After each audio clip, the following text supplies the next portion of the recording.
Good morning students.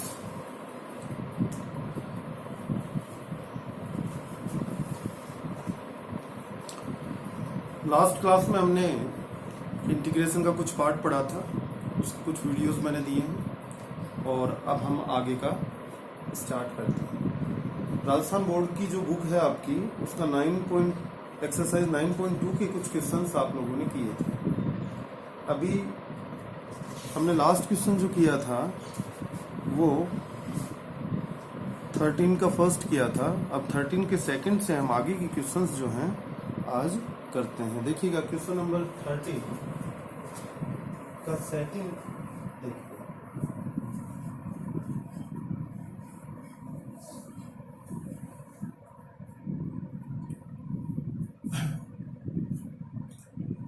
Question number 13 का second जो है वो कहता है integration sin 2x dx sin 2x dx upon sin x minus pi by 6 x minus pi by 6 और sin x plus pi by 6। या देखिए students, हमने पीछे जो क्वेश्चन किए थे उसमें एक बात मैंने जो बात थी वो हमने ये देखी थी कि जब नीचे साइन मल्टीप्लाई में हो, उसमें साइन कोस मल्टीप्लाई में हो, तो हम कोशिश ये करते हैं कि ऊपर जो वैल्यू रखी हुई है उसमें जो एंगल है वो नीचे वाले एंगल्स के रूप में रिप्रेजेंट किया जा सके। तो मुझे 2x को इन एंगल्स के रूप में की फॉर्म में रिप्रेजेंट करना है। तो देखिए x माइनस पाई बाई 6 एक एंगल है अपने पास, अनदर एंगल है x प्लस पाई बाई 6। ये दो एंगल, अगर मैं इन दोनों एंगल से ऊपर वाला जो 2x रखा हुआ है वो बना लूँ तो मैं इस 2x को इनकी फॉर्म में रिप्रेजेंट कर सकता हूँ और ओपन करके इस क्वेश्चन का सॉल्यूशन ले सकता हूँ स्टूडेंट। तो देखिएगा मैं बीच में क्या लगाऊँ, ऐसा करना है मुझे कि पाई बाई 6 कट जाए, पाई बाई 6 को हटाना है, सिर्फ 2x लाना है। तो ये x प्लस का ये x प्लस का दोनों ऐड हो जाएंगे तो 2x हो जाएंगे और माइनस पाई बाई 6 से पाई बाई 6 कैंसिल हो जाएगा, सामने 2x के। तो बताइए 2x के इक्वल वैल्यू जो है स्टूडेंट वो कितनी आपकी हो जाती है। तो आप आगे क्या करते हैं, इंटीग्रेशन में ऊपर जो साइन 2x है उसको रिप्रेजेंट कर देते हैं sine x minus pi by 6 और plus x plus pi by 6। तो बताइए 2x को आप इस तरह से लिख सकते हैं और नीचे जो लिखा हुआ है sine x minus pi by 6 sine x plus pi by 6 क्या कर देंगे, dx से मल्टीप्लाई कर देंगे, ऊपर साइन a प्लस b का फॉर्मूला अप्लाई कर देंगे तो क्या हो जाएगा sine x minus pi by 6 cos x plus pi by 6 plus cos x minus pi by 6 और फिर sine x plus pi by 6। और नीचे जो आपका है, नीचे में है sine x minus pi by 6 sine x plus pi by 6 और ये dx आपका आ गया है। दोनों को अलग अलग करेंगे, इधर भी डिवाइड करेंगे इधर भी डिवाइड करेंगे, तो इंटीग्रेशन में देखिए जब यहाँ पे डिवाइड करेंगे तो sine x minus pi by 6 cancel out हो जाएगा, कॉस अपॉन साइन क्या हो जाएगा cot x plus pi by 6 आपका यहाँ बचेगा और dx प्लस अगले वाले को अलग कर लेंगे और इसमें इसको डिवाइड करेंगे तो कौन कर जाएगा sine x plus pi by 6 देर में हो जाएगा cot x minus pi by 6 और dx। आप इसका इंटीग्रेशन अच्छे से जानते हैं, कोट को बोलते हैं log of sine, sine x plus pi by 6 is the integration of cot x plus pi by 6 and plus में आप इसका कर देंगे लॉग, मोड भी लगा दें log sine x minus pi by 6, इसका मोड जो है वो plus c is the constant. ये आपका आंसर इसका हो जाता है। आप देख लीजिए उसको सॉल्व आउट करेंगे। नेक्स्ट क्वेश्चन पे चलेंगे।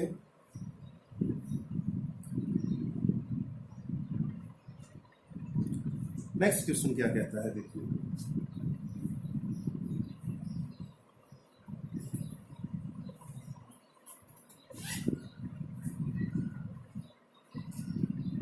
फोर्टीन का फर्स्ट देखिएगा, 14 का जो फर्स्ट है वो गिवन है, question number 4 first integration of dx upon 3 sin x 3 sin x plus 4 cos x। या देखिए बच्चों, हमको करना क्या है, नीचे में कोई फॉर्मूला बनाना है जिससे, क्यों, क्योंकि 3 sin x है, 3 को अगर मैं 3 की जगह अगर cos थीटा होता और 4 की जगह sin थीटा होता तो नीचे किसका फॉर्मूला बन जाएगा, sin a प्लस बी का फॉर्मूला बन जाएगा। sin a प्लस बी ऊपर जाके क्या हो जाएगा, cosec a प्लस बी हो जाएगा, और cosec a प्लस बी हो जाएगा तो cosec का आप इंटीग्रेशन जानते हैं कितना हो जाता है, log of cosec x minus cot x। ये इंटीग्रेशन आपका हो जाता है, तो इंटीग्रेशन हो जाएगा। लेकिन 3 की जगह क्या होना चाहिए, cos, और 4 की जगह क्या होना चाहिए, sin, तब जाके ये नीचे फॉर्मूला बनता है sin a प्लस बी। तो यहाँ पर मैं लेट कर लेता हूँ, जो सोचा है मैंने, लेट 3 इक्वल टू क्या चाहिए, sin x तो है तो cos चाहिए, तो cos थीटा। लेकिन बच्चों 3 इक्वल टू cos थीटा नहीं हो सकता। कारण क्या है बेटा, 3 इक्वल टू cos थीटा कैसे हो सकता है, cos थीटा की वैल्यू तो मैक्सिमम 1 होती है, तो ये तो फिर गलत हो गया ना। तो फिर क्या करें, एक कांस्टेंट ले लेते हैं r। अब ये हो जाएगा, क्योंकि ये r इस तरह से बिहेव करेगा, r की वैल्यू इस टाइप से आएगी कि 3 के नीचे में r जाएगा, तो 3 अपॉन r की वैल्यू cos थीटा की इक्वल हो जाएगी, और r की वैल्यू 3 से ज्यादा होगी, 3 से ज्यादा होगी तो 3 अपॉन r 1 से कम हो जाएगा। तो इस तरह से अब अपन r को कैलकुलेट करेंगे तो आप देखेंगे कि 3 से ज्यादा r निकलेगा निश्चित रूप से, तो इसको बोला आपने 1। आगे जो 4 है, cos x यहाँ पे है, तो 4 को अपन sin थीटा रिप्रेजेंट कर देंगे, लेकिन नहीं कर सकते क्योंकि sin थीटा की भी वैल्यू कितनी होती है, sin थीटा की भी वैल्यू मैक्सिमम 1 होती है, तो 4 को कैसे लिख सकते हैं, तो वही तरीका, एक कांस्टेंट r अपन ले लेते हैं, इस बात को बोला। अब देखिए, अब आप करेंगे कि 1 का स्क्वायर प्लस 2 का स्क्वायर आप कर दें तो आप क्या इंप्लाइज करते हैं, देखिए लेफ्ट साइड का स्क्वायर लेफ्ट साइड के स्क्वायर में, तो 3 स्क्वायर प्लस 4 स्क्वायर ऐड किया, एडिशन कर दिया इनका। यहाँ पर r square cos square theta plus r square sine square theta, तो आर स्क्वायर कॉमन आ गया, cos square theta plus r square sine square theta, r square common नहीं, cos square plus sine square theta equal to 1 हो जाएगा। Then इधर कितना हो जाएगा, 25 इक्वल टू आर स्क्वायर, तो आर इक्वल टू 5। देखिए मैंने कहा था आर स्क्वायर इक्वल टू 25, तो आर इक्वल टू आप क्या लेंगे, -5, माइनस प्लस -5 आना चाहिए, लेकिन मैंने प्लस का 5 लिया है। प्लस का 5 क्यों लिया है, क्योंकि आर की वैल्यू 3 से ज्यादा होनी चाहिए, ठीक है ना। तो इस तरह से अपन इसको कैलकुलेट कर लेंगे, तो अपन पॉजिटिव साइन लेके इसको चल पड़ेंगे, तो देखिए 3 से ज्यादा आया कि नहीं आर की वैल्यू, है ना। तो अपन ने प्लस का 5 यहाँ पर इस तरह से इसकी वैल्यू फाइंड आउट कर। अब क्या करेंगे, अब अपने को थीटा की वैल्यू निकालनी है, तो थीटा की वैल्यू निकालने का तरीका देखिए, इक्वेशन 2 में अगर इक्वेशन 1 से डिवाइड करूं तो ये क्या बन जाएगा, tan थीटा, तो tan की फॉर्म में थीटा की वैल्यू आ जाएगी, तो equation 2 divided by equation 1 we get क्या मिलेगा, 4/3, और r से r कट जाएगा, और ये tan थीटा हो जाएगा बेटा sin theta upon cos theta, right side में tan theta is implies that theta equal to tan इधर गया तो tan इनवर्स 4/3 आपकी वैल्यू हो जाएगी। तो आपने r भी कैलकुलेट कर लिया, थीटा भी कैलकुलेट कर लिया। अब अपना क्वेश्चन स्टार्ट कर, जो सब्स्टिट्यूशन आपने किया है वो इसके अंदर रख देंगे, तो dx अपॉन 3 की वैल्यू r cos थीटा, और ये आपका साइन x, और प्लस 4 की वैल्यू क्या लिख देंगे, r sine theta cos x, और आगे चल के dx अपॉन r बाहर में निकल जाएगा, तो 1/r बाहर में निकालने में, तो 1/r बाहर निकाला तो अंदर बच गया, देखो साइन x cos थीटा और cos x साइन थीटा, यानी कि फॉर्मूला लग गया साइन x थीटा, और ये ऊपर जाके आपका बन जाएगा 1/r, अंदर में बन गया cos x प्लस थीटा, और ये dx, और अब अपन इसको इंटीग्रेट कर देंगे, थीटा और r कांस्टेंट वैल्यूज हैं अपनी, तो इंटीग्रेशन r की वैल्यू रख दो 1/5, ये हो जाएगा log of cos x x plus theta minus cot x plus theta, ये आपने प्लस थीटा इक्वल टू कितना है tan इनवर्स 4/3, ये तो that is your answer.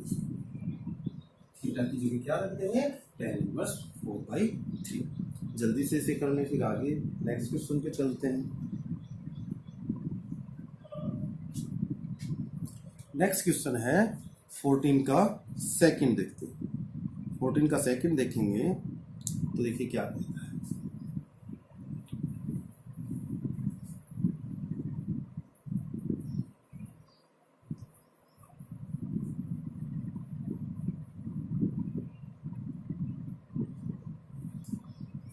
Fourteen का सेकंड आपसे कहता है dx upon x minus a integration dx upon sine x minus a और दिया हुआ है साइन एक्स माइनस।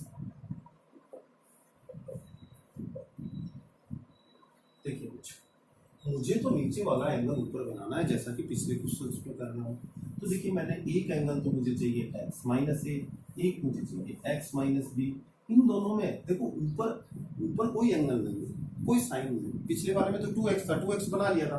अब तो ऊपर साइन है ही नहीं, तो साइन नहीं है तो अपन x को हटाने की कोशिश करेंगे और कांस्टेंट वैल्यू को लाने की कोशिश करेंगे।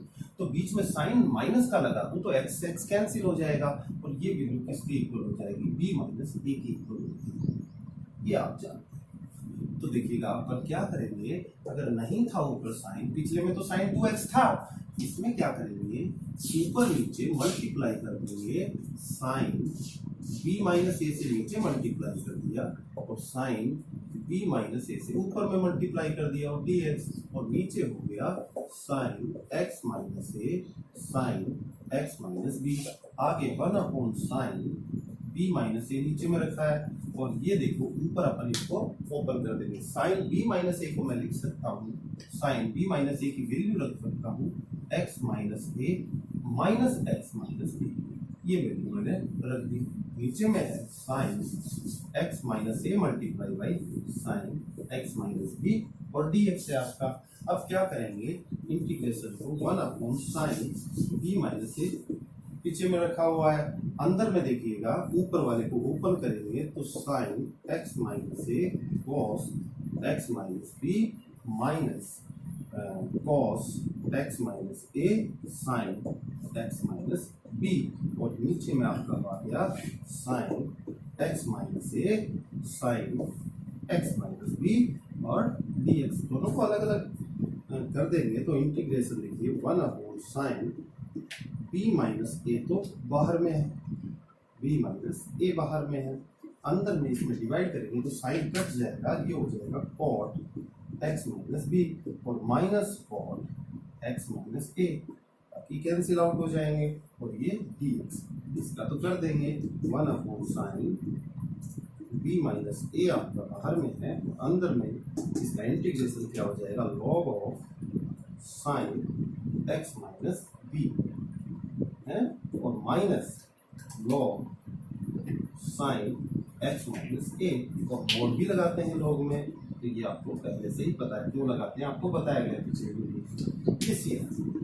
तो इसको अपन लिख सकते हैं 1 साइन b माइनस ए और इसको log a minus log b equal to log a upon b formula है आपका, तो log sine x minus b upon sine x minus a, ये आपका प्लस c आपका आंसर जो है।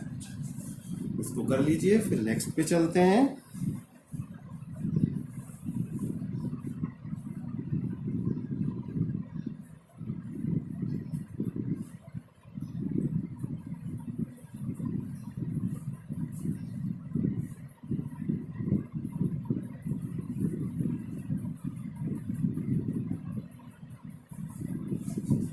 नेक्स्ट क्वेश्चन जो है कहता है 15 का फर्स्ट देखिएगा, 15 का फर्स्ट जो है integration sine x cos x और dx। नीचे में आपको दिया गया है a cos square x plus b sine square x और ये dx, ठीक है, ये दिया है। सब्स्टिट्यूशन का रूल क्या कहता है आपका? सब्स्टिट्यूशन का रूल कहता है कि टी उस फंक्शन को लेट किया जाए जिसका डिफरेंशिएशन dx के साथ मल्टीप्लाई में हो। तो बताइए बच्चों, अगर मैं नीचे वाले को t लेट करूं तो cos स्क्वायर एक्स का डिफरेंशिएशन क्या होता है? पावर उतरेगी 2 cos x और cos x का माइनस साइन x, तो फाइनली क्या बना cos स्क्वायर x का differentiation? -2 cos x sin x, और इसका बनेगा 2 sin x cos x। तो sin x cos x तो कॉमन आ गया ना, और बाकी वैल्यू बची कांस्टेंट। तो sin x cos x dx के मल्टीप्लाई में रखा हुआ है, तो इस नीचे वाली वैल्यू को अपन t लेट कर सकते हैं। किस रूल से? अपने सब्स्टिट्यूशन के रूल से, जो आपको पीछे की वीडियोस में समझाए गए हैं, आप उनको देख लीजिएगा। Let t equal to a cos square x plus b sine square x आपका होता है। तो फिर आप कर देंगे इसको, इम्प्लाइज दैट लेफ्ट साइड में dt, राइट साइड में -2a cos x sin x, और यहाँ डिफरेंशिएशन करेंगे तो +2b sin x cos x। Differentiation तो बच्चों ने आता होगा, 7 चैप्टर आपको पढ़ा दिया गया है, तो डिफरेंशिएशन आपको आना चाहिए, क्योंकि देखिए इंटीग्रेशन करने के लिए डिफरेंशिएशन की जानकारी बहुत जरूरी है। तो 7 चैप्टर जो है आपका अच्छे से कर लीजिएगा, क्योंकि जब भी सब्स्टिट्यूशन होता है तो डिफरेंशिएशन इंटीग्रेशन के लिए करना ही होता है। अगर डिफरेंशिएशन जिस स्टूडेंट को नहीं आएगा तो फिर वो इंटीग्रेशन कैसे कर पाएगा? इसलिए पहले हम डिफरेंशिएशन पढ़ाते हैं और उसके बाद इंटीग्रेशन पढ़ाते हैं। आपको क्लासरूम में डिफरेंशिएशन पढ़ाया हुआ है, तो अब आप इंटीग्रेशन ठीक से कर पाएंगे, क्योंकि डिफरेंशिएशन की जानकारी आपको उसके अंतर्गत चाहिए होती है। देखिएगा, इंटीग्रेशन जो है आपका हो जाएगा यहाँ पर, थोड़ा सा और इसको अच्छा लिखने, तो dt equal to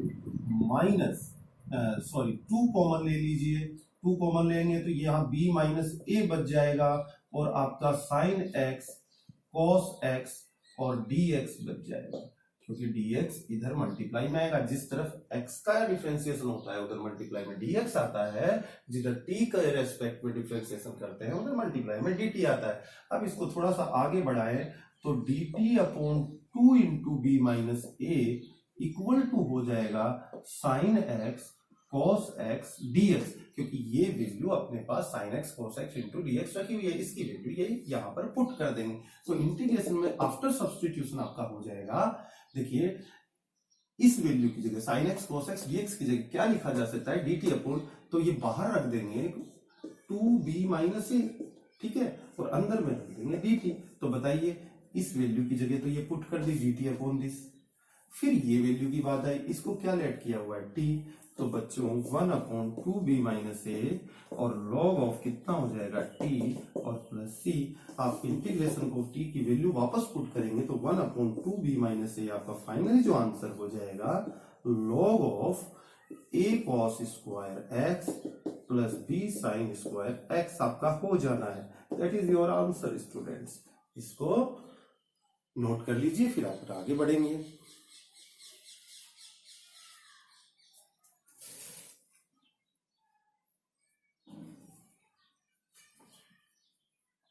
next question देखिएगा। नेक्स्ट क्वेश्चन कहता है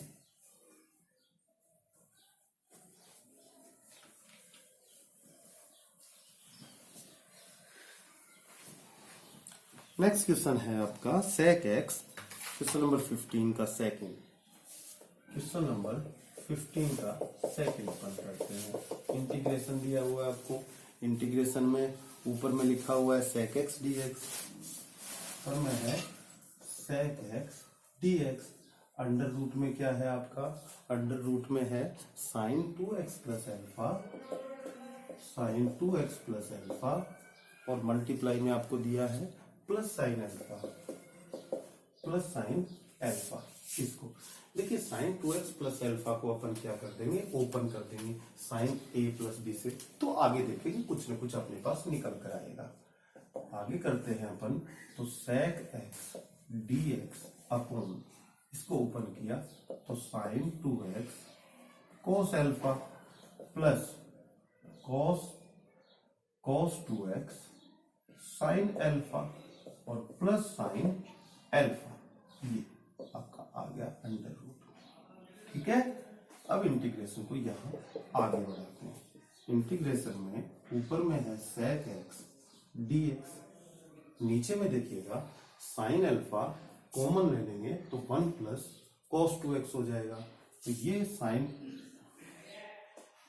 2x का फॉर्मूला अपन देखें तो 2 sin x cos x होता है, cos x, और इनटू में क्या है आपका cos alpha plus sine alpha common निकाल लूं तो अंदर बचेगा 1 प्लस cos ऑफ 2x, ये बचेगा। अब आगे इसको मैं बढ़ाऊं अगले स्टेप में तो sec x dx अपॉन क्या हो जाएगा, देखिए under root 2 sin x cos alpha plus sine alpha, और 1 प्लस cos 2x कितना हो जाता है 2 cos स्क्वायर x, ये वैल्यू हो जाती है। ठीक है, ये आपकी। अब देखिए 2 भी बाहर में आ जाएगा, और यहां से अगर मैं cos स्क्वायर बाहर में निकालूं तो cos स्क्वायर x भी बाहर में आ जाएगा।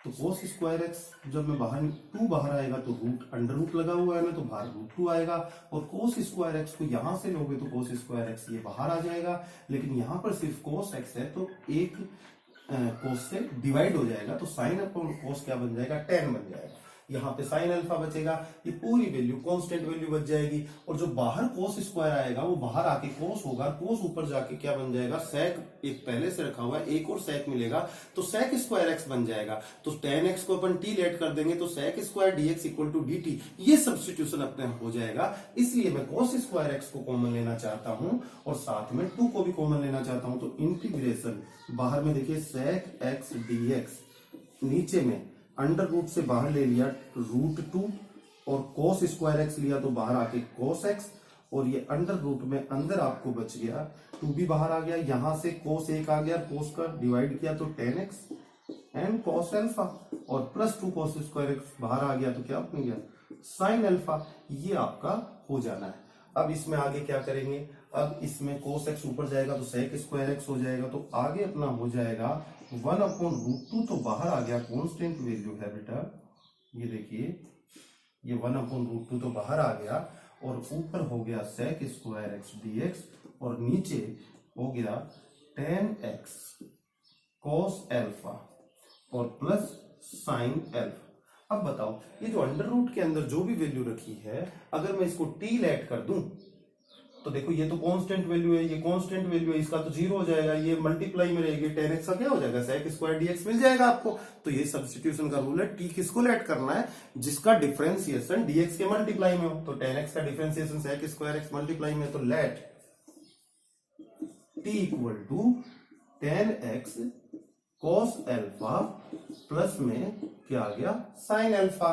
अब क्या करेंगे, ये सामने डिफरेंशिएट करेंगे तो t की तरफ तो आ जाएगा dt, और इस तरफ क्या आ जाएगा tan का तो sec square x, tan x का sec square x, cos alpha multiply में रहेगा, और sin अल्फा का 0, और जिधर x के रेस्पेक्ट में किया है उधर dx। फाइनली जो है बच्चों का dt upon cos alpha equal to sec square x dx हो जाएगा। तो ये सब्स्टिट्यूशन जब अपन करेंगे तो इंटीग्रेशन 1 अपॉन रूट 2 तो पहले से ही था, अब sec स्क्वायर dx की जगह dt अपॉन cos अल्फा लिख देंगे तो 1 अपॉन cos अल्फा बाहर आ जाएगा, अंदर dt, और 1 अपॉन ये रूट t की वैल्यू इसकी जगह t रख दिया। अब 1 अपॉन रूट x का क्या इंटीग्रेशन होता है 2 रूट x, तो आप कर देंगे 1 अपॉन रूट 2 बाहर था, 1 अपॉन cos अल्फा था, इसका हो जाएगा 2 रूट t और प्लस c। अब देखिए रूट 2 से 2 कैंसिल होके ऊपर रूट 2 बच जाएगा, तो रूट 2 अपॉन cos अल्फा हो जाएगा आपका, और रूट t की वैल्यू रखेंगे तो कितनी है tan x cos alpha plus sin alpha, और plus c is your answer students. तो इस तरह से आप इस क्वेश्चन को कर लेंगे, बाकी अपन अगले वीडियो में अगली क्लास में बात करते हैं स्टूडेंट्स।